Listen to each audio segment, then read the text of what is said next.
E ciao, voglio oggi una bella bruschetta con una salsa tutta italiana. Partiamo, guarda qua quanto è bella. Partiamo, va. Poi abbiamo un bello bicchino se può frullare quello frullatore in immersione. Pigliamo lupi madoricchi, quelli russi maturi.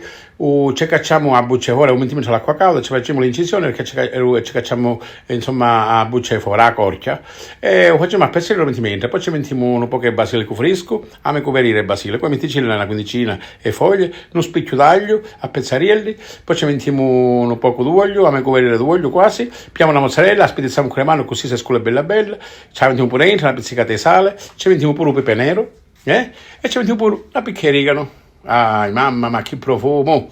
Pigliamo un frullatore in immersione e facciamo questa crema. Piano piano,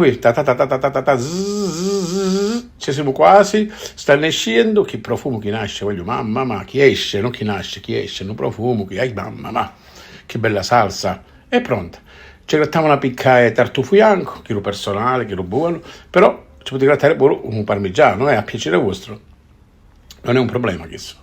A me piace un pecorino e c'è un pecorino, mamma, ma cosa fina, con un cucchiaio aggiungiamo un bello bello, è pronto, guarda qua, perfetta. Ci vuole riposare.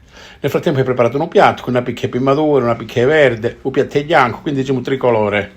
Ci mettiamo le due bruschettelle di pane che io ho arrosticato capo alla piastra, pigliamo questa salsa e ci mettiamo sopra proprio 1, 2, 3 cucchiari, ci mettiamo sopra, bella bella, guarda qua, mamma, ma che profumo, ti dicono mangia.